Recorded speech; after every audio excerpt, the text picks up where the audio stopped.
மாதிரி design tracing புக்கில் ஸ்டாண்டர்டான ஒரு நெக் விட்த் அண்ட் ஹைட் கொடுத்து டிசைன் கொடுத்துருப்பாங்க.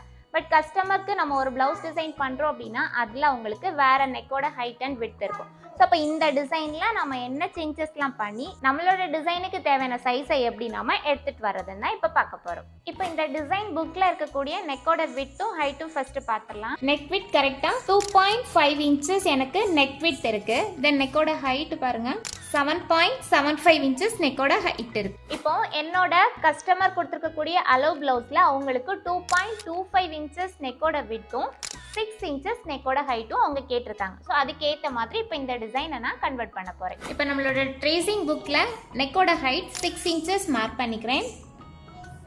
தென் நெக்கோட விட்த் 2.25 அதுவும் மார்க் பண்ணிக்கலாம்.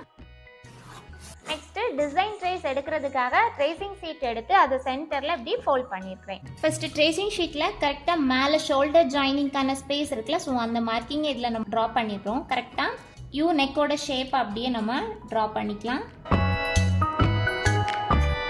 மார்க் பண்ணதுக்கப்புறம் இப்போ இந்த சென்டரில் நமக்கு ஒரு ஃப்ளவர் டிசைன் இருக்குல்ல, ஸோ இந்த ஃப்ளவர் கரெக்டாக இந்த ஃபோல்டட் சைடு இருக்குல்ல இதில் நமக்கு வரணும். ஸோ அப்போ என்ன பண்ணுறேன்னா அகெயின் பேப்பர் அப்படியே மூவ் பண்ணி கொண்டு வந்து கரெக்டாக இந்த சென்டர் லைனில் ப்ளேஸ் பண்ணியிருக்கேன். ப்ளேஸ் பண்ணிவிட்டு டிசைன் அப்படியே ட்ரேஸ் எடுத்துக்கிறேன்.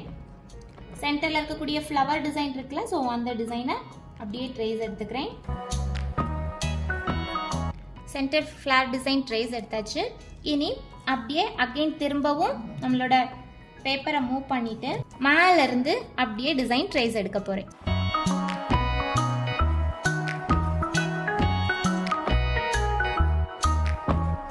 இப்போ இது வரைக்கும் நான் டிசைன் ட்ரா பண்ணி எடுத்துட்டேன். இப்போ இதில் பார்த்தீங்கன்னா நான் சென்டரில் ஃப்ளார் ட்ரா பண்ணதுக்கும் இப்போ இந்த ஃப்ளாருக்கும் இந்த ஃப்ளாருக்கும் இடையில பார்த்தீங்கன்னா ஒரு கொடி எக்ஸ்ட்ரா வந்து, பட் இங்கே அந்த கொடி எக்ஸ்ட்ரா போடுறதுக்கான ஸ்பேஸ் இல்லை. ஸோ அதை மட்டும் என்ன பண்ணால் போதும், இங்கேருந்து ஜஸ்ட் ஒரு கர்வ் மாதிரி இப்படி கொடுத்து இதில் ஒரு 2 லீஃப், இந்த சைடில் ஒரு லீஃப் இங்கே ஒரு லீஃப் போட்டு டிசைனை நம்ம கம்ப்ளீட் பண்ணிட்டோம். இப்போ ஒரு பக்கம் இந்த டிசைன் ட்ரேஸ் எடுத்துருக்கிறேன்னா, ஸோ இதே டிசைன் தான் நமக்கு என்ன வேணும், இங்கே லெஃப்ட் சைடும் வேணும். ஸோ அப்போ என்ன பண்ணால் போதும், இந்த பேப்பர் ஃபோல்டை அப்படியே நீங்கள் வச்சுட்டு இதுக்கு மேலே அப்படியே நீங்கள் ட்ரா பண்ணி எடுத்துட்டீங்கன்னா உங்களுக்கு இந்த சைடும் கரெக்டாக டிசைன் வந்துடும். நம்மளோட ஒரிஜினல் டிசைன் இது, என்னோட தேவைக்காக நான் எடுத்த டிசைன் இது.